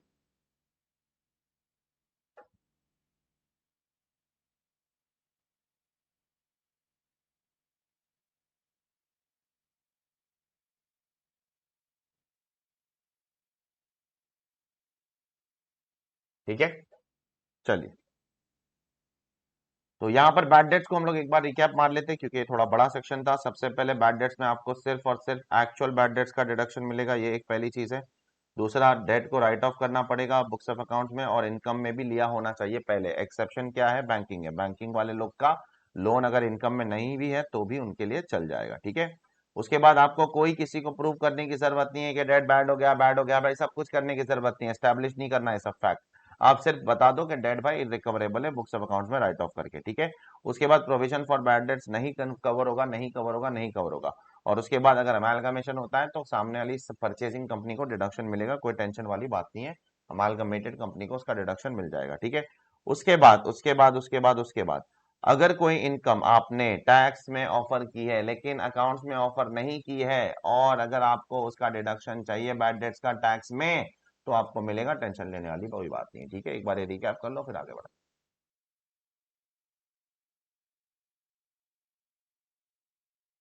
तो चलो आगे बढ़ते towards the next section, that is expenditure on 36(1)(9), expenditure on promotion of family planning. तो जैसे कि आप सभी को पता है, देश की आबादी तो बढ़ी जा रही है, बढ़ी जा रही है, इसका कोई कंट्रोल ही नहीं है, ठीक है। इसलिए गवर्नमेंट ने बोला कि भाई उसको कंट्रोल करने के लिए कुछ करो। तो कंपनीज अगर उसके लिए कुछ करती है, अपने एम्प्लॉयज के बीच में अवेयरनेस अवेयरनेस फैलाती है, तो उसका डिडक्शन कंपनीज को मिलेगा। तो ये जो सेक्शन है ना, ये पहला सेक्शन है अपने सिलेबस में अब तक का, जिसमें ये डिडक्शन सिर्फ और सिर्फ किसको मिलता है, कंपनी को मिलता है। बाकी और किसी भी एसएससी को ये डिडक्शन नहीं मिलेगा, चेक कर लेना, ठीक है। This deduction is only available to company, और किसी के लिए भी नहीं। अगर कंपनी, इंडिविजुअल को ये डिडक्शन नहीं मिलेगा, फर्म को नहीं, एलएलपी को नहीं, कोऑपरेटिव सोसाइटी को नहीं, दूसरे किसी एसएससी को नहीं, सिर्फ कंपनी स्पेसिफिक डिडक्शन है।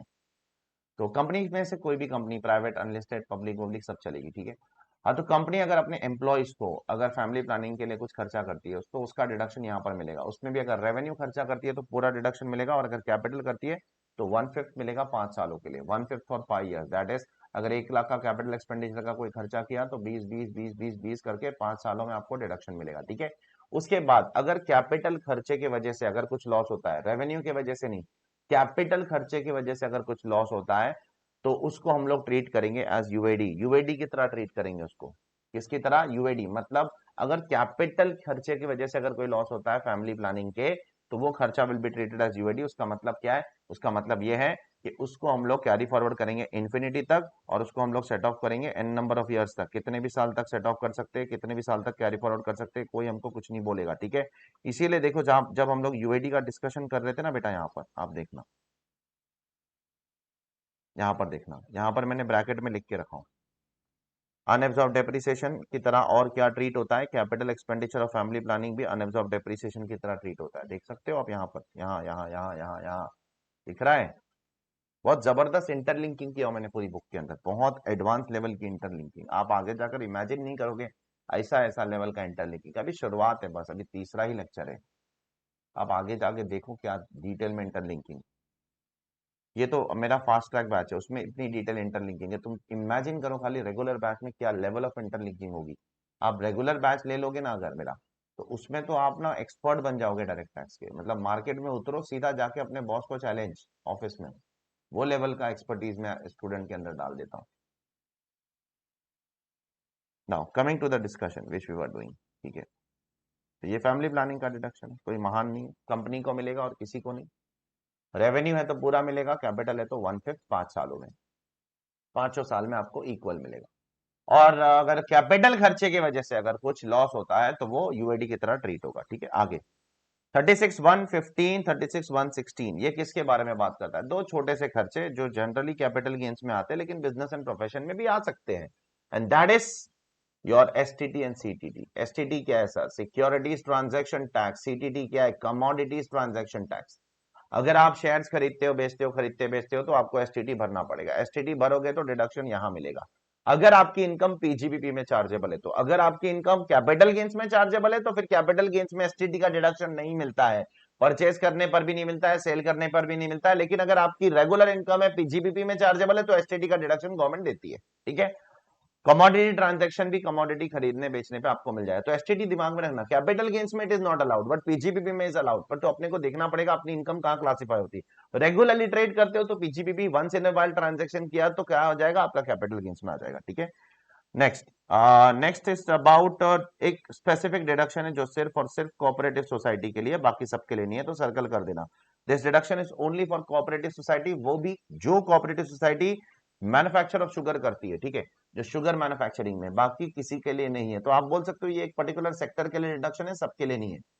तो सिर्फ कोऑपरेटिव सोसाइटी, वो भी मैन्युफैक्चर ऑफ शुगर। अब इनके लिए शुगर बनाने के लिए एसेंशियल एसेंशियल रॉ मटेरियल क्या है? Sugarcane. तो अब शुगर केन के लिए गवर्नमेंट एक मिनिमम सेलिंग प्राइस फिक्स करती है, मतलब एक प्राइस फिक्स करती है। उस प्राइस से महंगे में नहीं खरीदने का, ठीक है। अगर उस प्राइस से महंगे में खरीद रहे हो तो आपको हम डिडक्शन नहीं देंगे, चेक करो यहाँ पर। क्योंकि उस प्राइस से अगर महंगे में खरीद रहे हो मतलब आप ब्लैक मार्केट से खरीद रहे हो, तो ब्लैक मार्केट को डिमोट करने के लिए, प्रमोट नहीं करना है, डिमोट करना है, उसके लिए गवर्नमेंट ने क्या किया? ये प्रोविजन लाया, चेक करो। तो डिडक्शन कब मिलेगा? अगर आप you purchase sugarcane at a price equal to or less than the price fixed or approved by the government. तो कोऑपरेटिव सोसाइटी जो मैन्युफैक्चर ऑफ शुगर करती है, अगर वो शुगर केन खरीदती है, जितना गवर्नमेंट ने बोला है वो प्राइस या उससे कम में, तो हम उसको अलाउ करेंगे, उससे ज्यादा में खरीदेगी तो नहीं अलाउ करेंगे, ठीक है। चेक कर लो बराबर से। तो this is what this particular provision is all about. आगे बढ़ू। नेक्स्ट 36(1)(18 ये क्या है सर? इसमें एक यूनिक किस्म का डिडक्शन गवर्नमेंट ने 2018 में डाला है कि अगर कोई SSC mark to market loss का डिडक्शन मांगना चाहता है तो उसको मिलेगा। मार्क टू मार्केट लॉस क्या होता है? सपोज अगर कोई इन्वेस्टमेंट करते हो म्यूचुअल फंड में या शेयर्स में, तो आप डेली बेसिस पर उसका मार्केट लॉस के हिसाब से, मार्केट में प्राइस के हिसाब से, बढ़ा तो गेन, घटा तो लॉस, डेली बेसिस पर आप उसको क्या करते हो? बुक्स ऑफ अकाउंट में रिकॉर्ड करते हो। उसको बोलते हैं mark to market. Mark your asset to the market value on a daily basis. That loss, अगर उसमें अगर कुछ लॉस होता है, क्या उसका डिडक्शन मिलेगा? गवर्नमेंट ने बोला मिलेगा। लेकिन आपको उस मार्क टू मार्केट लॉस को गवर्नमेंट के दिए गए आईसीडीएस के हिसाब से निकालना पड़ेगा। अगर आप आईसीडीएस के हिसाब से निकालोगे तो हम आपको अलाउ करेंगे, और अगर आईसीडीएस के हिसाब से नहीं निकालोगे तो हम आपका उस खर्चे को डिसअलाउ कर देंगे, उस लॉस को डिसअलाउ कर देंगे। I hope it is clear to you. This is what this topic is all about. छोटे छोटे डिडक्शन है इस पर्टिकुलर टॉपिक के अंदर, कोई बहुत महान डिडक्शन नहीं है कि जिसपे 10-15 मार्क का कोई क्वेश्चन बन जाए। ठीक है, तो एक बार गो थ्रू कर लो सारे के सारे deduction, then will go ahead with the next topic.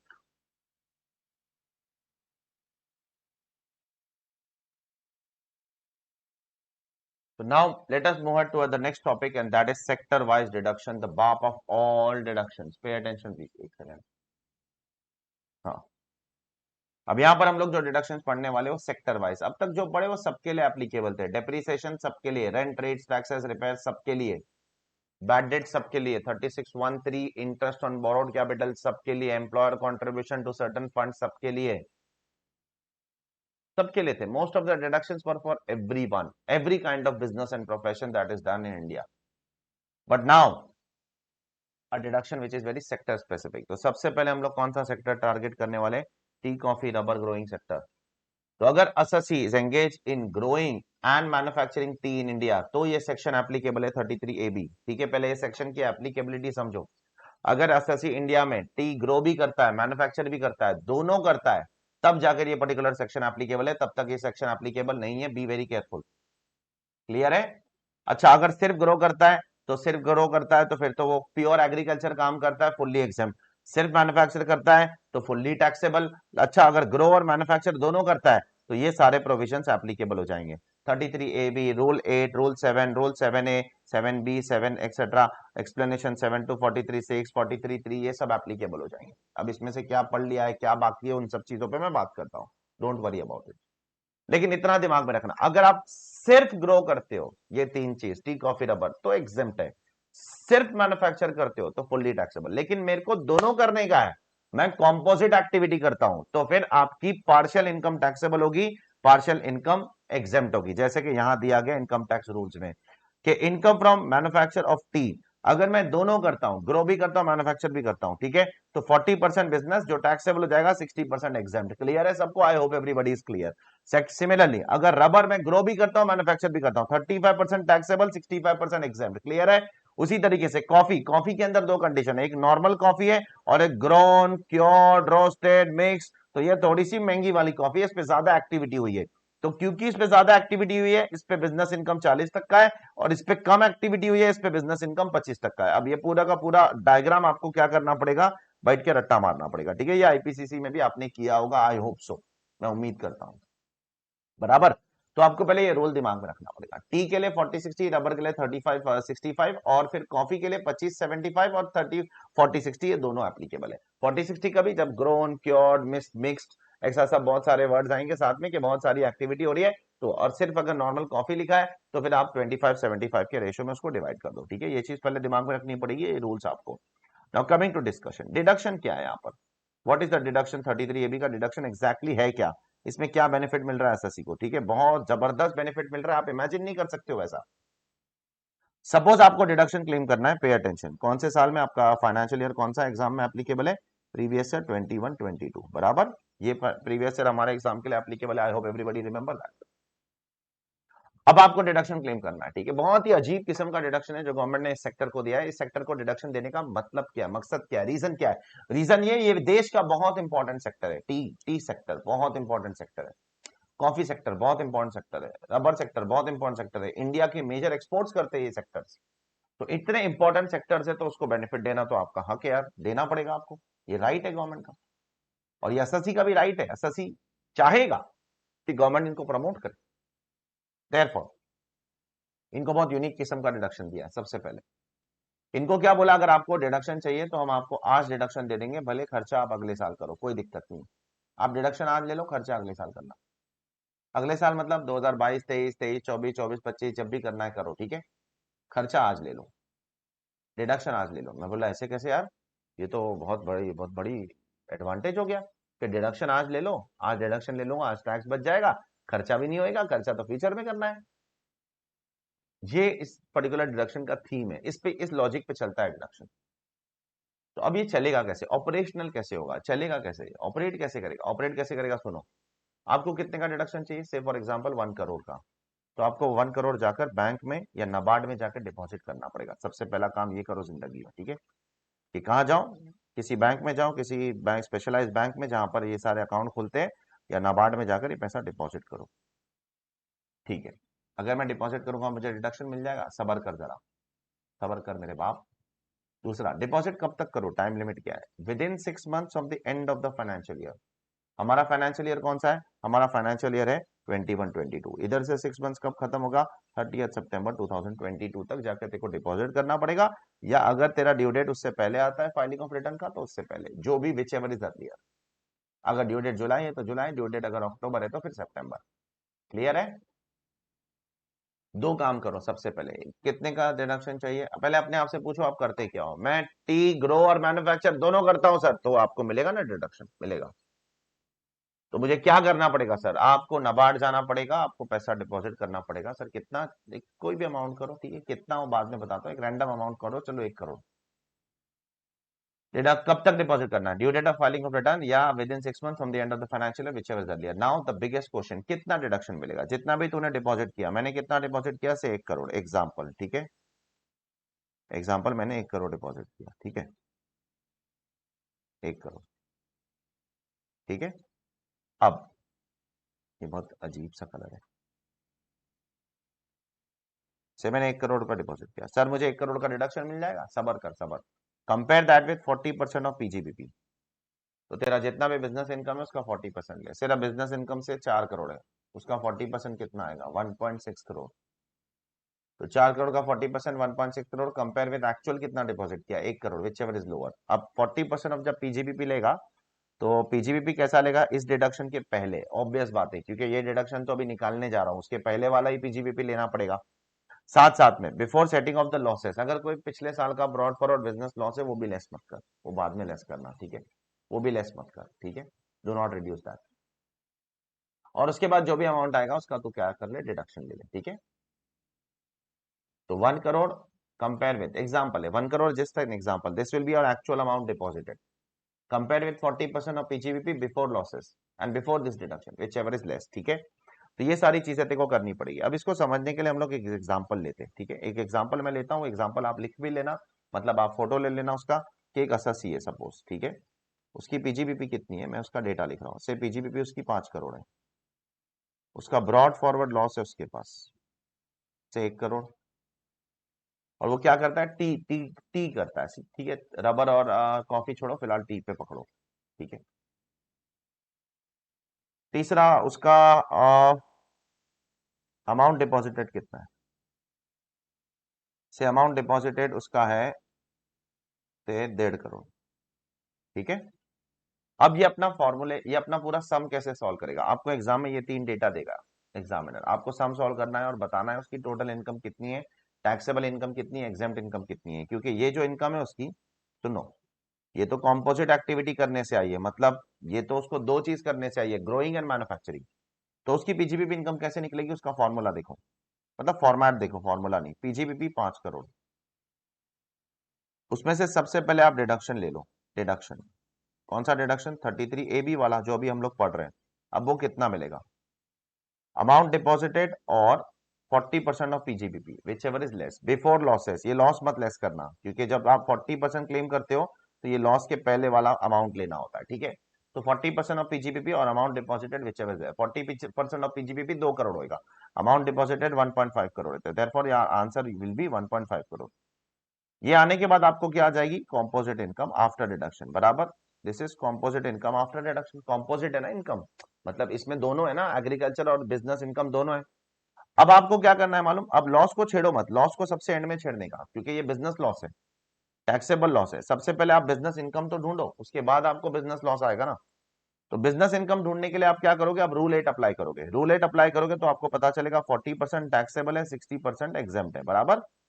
हाँ, तो इसका 40% जो भी आता है, ठीक है, मैं एक बार कैलकुलेट करके यहाँ पर लिख के देता हूँ, ताकि आपको फिर बाद में एग्जाम्पल कॉपी करने में दिक्कत नहीं हो। 3.5 करोड़ का 40% विल कम टू 1.4 करोड़, ठीक है। अब 1.4 करोड़ आपका क्या हो गया, ये आपकी टैक्सेबल इनकम हो गई, और आपकी ये माइनस 3.5, 2.1 करोड़ आपकी एग्जाम्प्ट इनकम हो गई। अब इसको छोड़ो, इस पे तो कोई टैक्स वैसे भी नहीं आने वाला है। अब इसमें से आप क्या कर सकते हो, ये ब्रॉड फॉरवर्ड लॉस निकाल सकते हो, कितने करोड़ का, 1 करोड़ का, जो भी बचेगा 0.4 करोड़ दैट इज 40 लाख, उस पर आपको क्या करना पड़ेगा, टैक्स पे। क्लियर है? तो ये ऑर्डर याद रखो, ये ऑर्डर में अगर गड़बड़ी हुई ना सम गलत हो जाएगा। जैसे पहले पीजीबीपी लेने का, ठीक है, मैं यहां नंबरिंग कर देता हूं, पहले पीजीबीपी लेने का, उसके बाद ये डिपॉजिटेड अमाउंट कंपेयर करने का 40%, उसके बाद स्टेप नंबर 3 आप 40-60 करो, ठीक है, उसके बाद स्टेप नंबर 4 आप ब्रॉड फॉरवर्ड लॉस लो, ठीक है, बी वेरी केयरफुल, नहीं तो ऊपर नीचे किया ना सम गलत हो जाएगा। मैं बहुत ध्यान से आपको बोलने की कोशिश कर रहा हूं, प्लीज आप इस पे ध्यान देना। इसका फोटो ले लो प्लीज जल्दी से सब लोग। सर ये लॉस को हम लोग ने ऊपर से क्यों नहीं निकाला, यहां से नहीं निकाल सकता, because this loss is PGBP loss, उसके लिए तेरे को पीजीबीपी इनकम निकालना पड़ेगा ना। पीजीबीपी इनकम निकालेगा कैसा, जब तक 40-60 नहीं करेगा पीजीबीपी इनकम नहीं निकलेगा। तो पीजीबीपी इनकम से ही तेरे को पीजीबीपी लॉस निकालना पड़ेगा ना, इसलिए लॉस को मैं पहले नहीं निकालूंगा, बाद में निकालूंगा। I hope it is clear to you, बराबर से देख लो, ठीक है।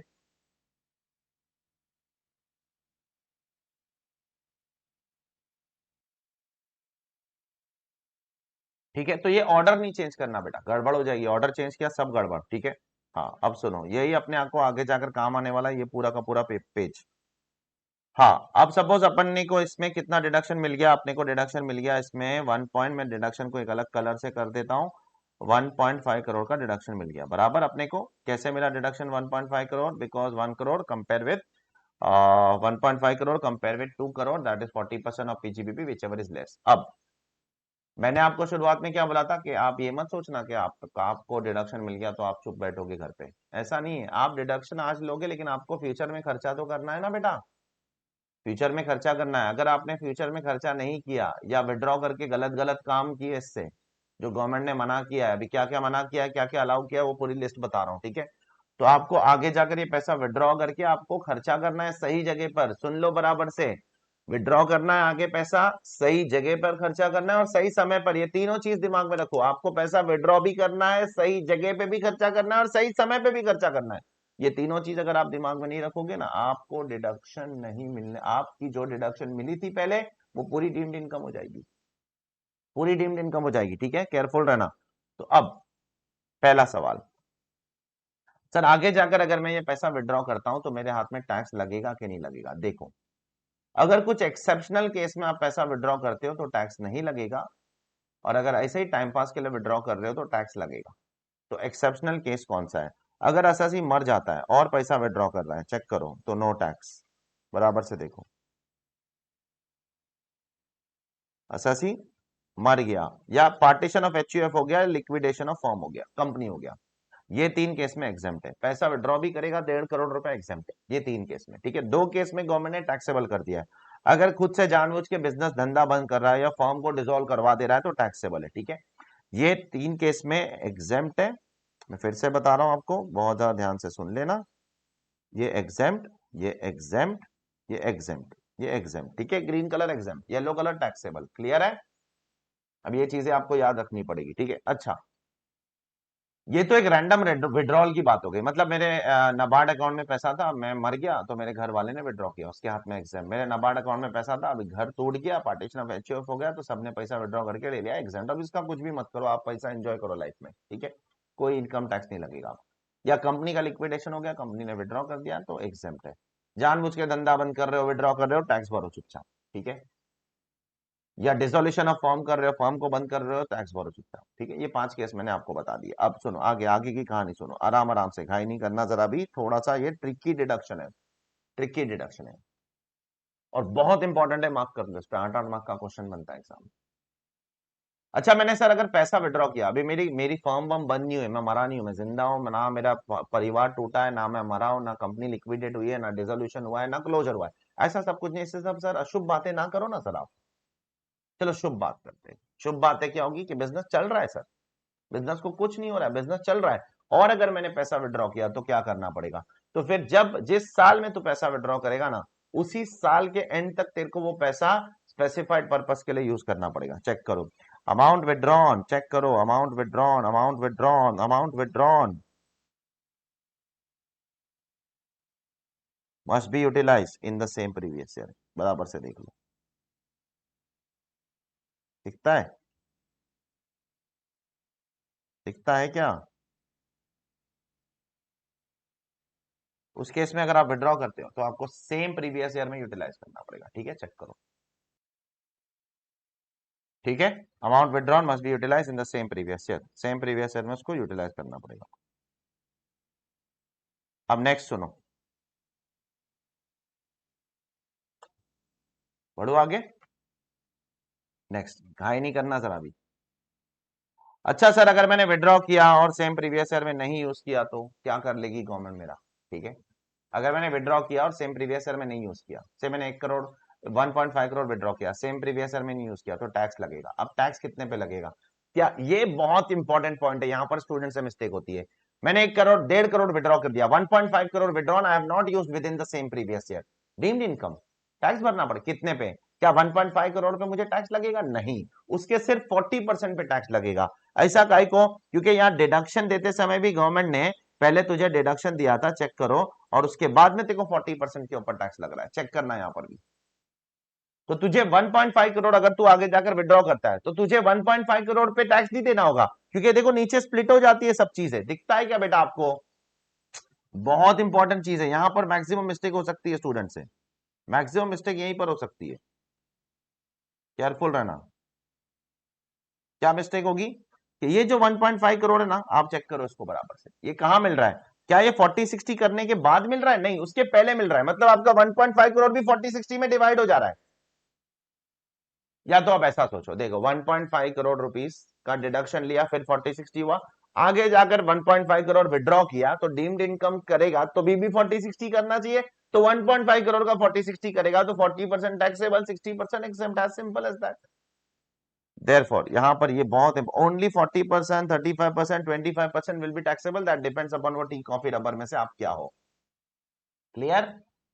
ये भूलना मत, ये बहुत इंपॉर्टेंट, लास्ट इंपॉर्टेंट चीज है, इसके आगे सब चिंदी है।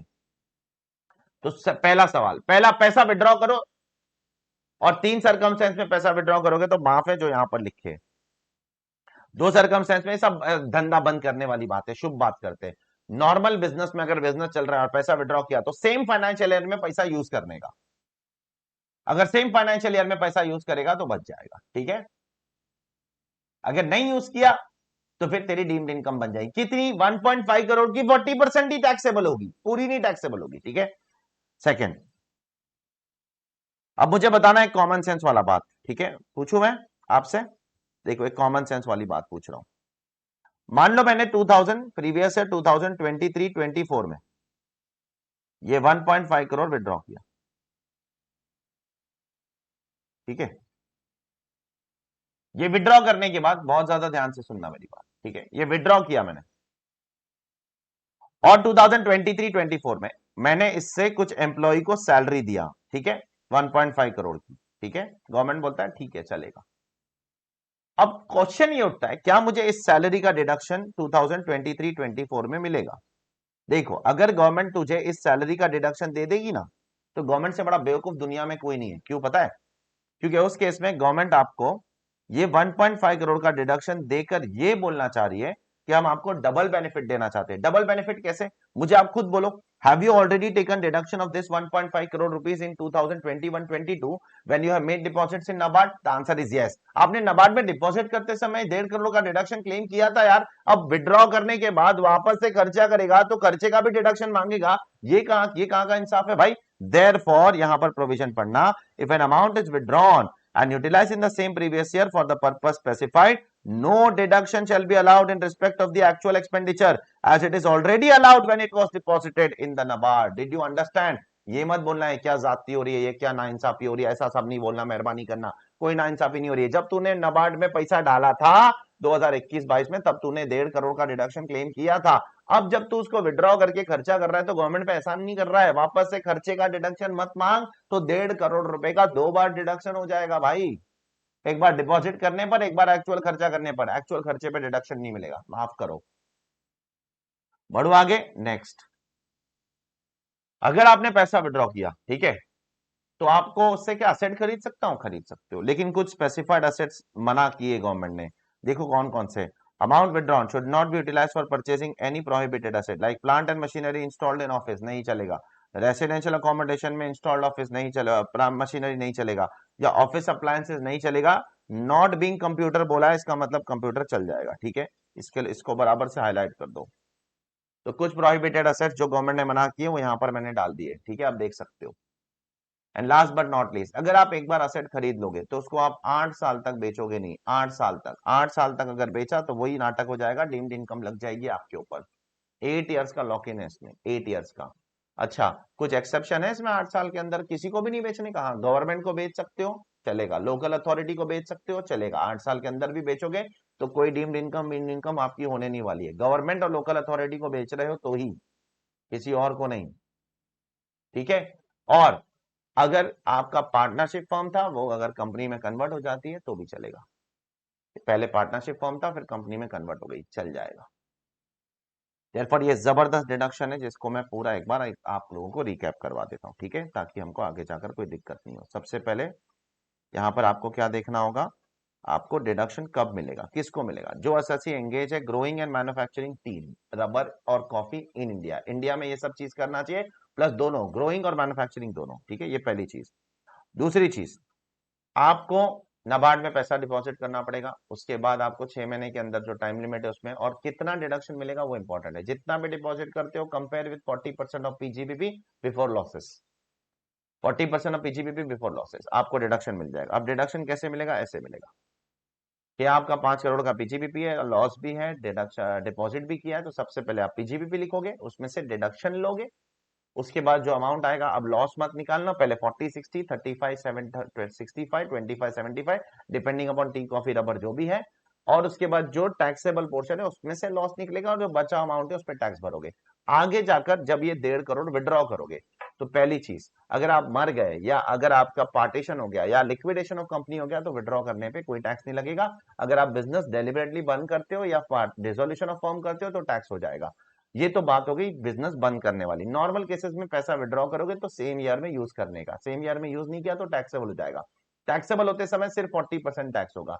सेकंड, विड्रॉ करने के बाद आपको उसका एक्चुअल खर्चे का डिडक्शन नहीं मिलेगा, मेहरबानी करना, अगर एक्चुअल खर्चा करते हो तो कोई किसी पे एहसान नहीं कर रहे हम लोग। तीसरा, विड्रॉ करके प्रोहिबिटेड एसेट नहीं खरीदने का। चौथा, विड्रॉ करके एसेट खरीदा तो 8 साल तक उसको बेचने का नहीं, उसकी कुछ एक्सेप्शन है। I hope everyone is clear with this particular deduction, ठीक है। अब जैसा ये डिडक्शन है, अगला डिडक्शन इसी का कॉपी पेस्ट है with minor changes, minor not major, very minor changes. बताओ, चलो 33 ABA,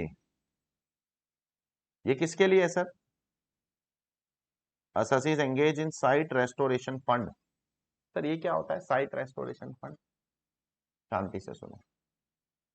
अगर आपका बिजनेस मॉडल ऐसा है कि जहां पर आप मिनरल ऑयल वॉयल एक्सप्लोर करते हो, प्रोस्पेक्ट करते हो, उनके लिए ये ठीक है, मिनरल ऑयल से रिलेटेड बिजनेस वालों के लिए उनको भी गवर्नमेंट डिडक्शन देती है अगर ये सब चीज वो इंडिया में करेंगे तो, इंडिया के बाहर नहीं। पिछला सेक्शन भी इंडिया में करेंगे तो ही।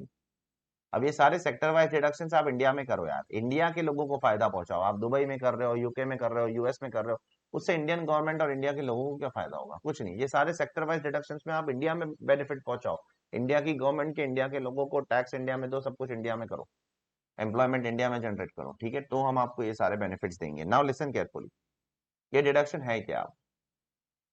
ये डिडक्शन बहुत ही एक मामूली सा डिडक्शन है, एग्जैक्टली पिछले सेक्शन होता है, कुछ नहीं। आपको एसबीआई में जाना है, डिपॉजिट करना है, टाइम लिमिट थोड़ा सा स्ट्रिक्टर है, before the end of PY. अब आपको 6 महीने का टाइम नहीं है, प्रीवियस ईयर खत्म होगा उससे पहले जाना। और तीसरा कंडीशन 20% ऑफ पीजीबीपी है इंस्टेड ऑफ 40% ऑफ पीजीबीपी। बाकी पूरा प्रोविजन पिछले सेक्शन जैसा ही है, पूरा टाइम पास करके मतलब नहीं है, इसलिए मैंने नीचे लिख दिया rest all provision are same as 33 A B. Check कर लो, रेस्ट ऑल मतलब रेस्ट ऑल, ऑल मतलब लिटरली ऑल, मतलब क्या सर नंबर भी बता दो ना हमको कौन कौन से कंडीशन से एप्लीकेबल है। ये एप्लीकेबल है, ये एप्लीकेबल है, ये एप्लीकेबल है, ठीक है।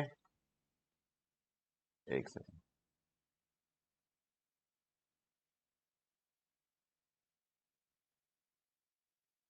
अरे यार,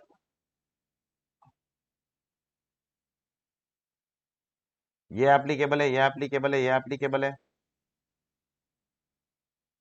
ये भी एप्लीकेबल है, ये भी एप्लीकेबल, ये पांचों कंडीशन 33 एबी के लिए भी एप्लीकेबल है, पांचों के पांचों, all 5 of them are applicable for 33 AB also. Clear है? तो कोई महान सेक्शन नहीं है इतना है, मतलब ये आया नहीं आज तक कभी। मैक्सिमम क्वेश्चन अगर आया है 33 AB पे आए, बहुत इंपॉर्टेंट सेक्शन है, बहुत ज्यादा important, please be very careful about it, ठीक है। अभी आगे बढ़ते टुवर्ड्स द नेक्स्ट सेक्शन, देखते हैं अभी नेक्स्ट सेक्शन क्या है। नेक्स्ट सेक्शन क्या है? नेक्स्ट सेक्शन है अपना, मैं तो फिलहाल मैं अभी विथहोल्ड करता हूँ यहाँ पर लेक्चर, क्योंकि बहुत हैवी हो जाएगा, ठीक है। बहुत ज्यादा हैवी नहीं करना है मुझे आप लोगों को, छोटे छोटे सेशंस में लेक्चर लेना है। अब जैसे मैं आगे बढ़ूंगा तो फिर हैवी करूंगा, अभी पहले थोड़ा यूज टू हो जाओ बैच से। 10 15 20 लेक्चर ऐसे छोटे छोटे सुन लो, फिर बाद में 3 3 घंटे के सुनना, टीडीएस वीडीएस के बड़े बड़े लेक्चर, मजा आएगा बहुत, ठीक है। लेकिन पहले यूज टू हो जाओ। तो फिलहाल मैं लेक्चर यहाँ पर रोक रहा हूँ आज का, बाकी की चीजें हम लोग कल कंटिन्यू करते हैं, ठीक है। चलो bye all of you, take care, ध्यान रखो सब लोग अपना। और अगर आपको लेक्चर परचेज करना है तो you can contact on what, my registered number, and that is 900 900 8977, ठीक है। if any one of you want to purchase the lecture, ठीक है, you can contact on this number. The lectures are available, you will be getting on the lectures on Google Drive. चलो bye all of you, take care.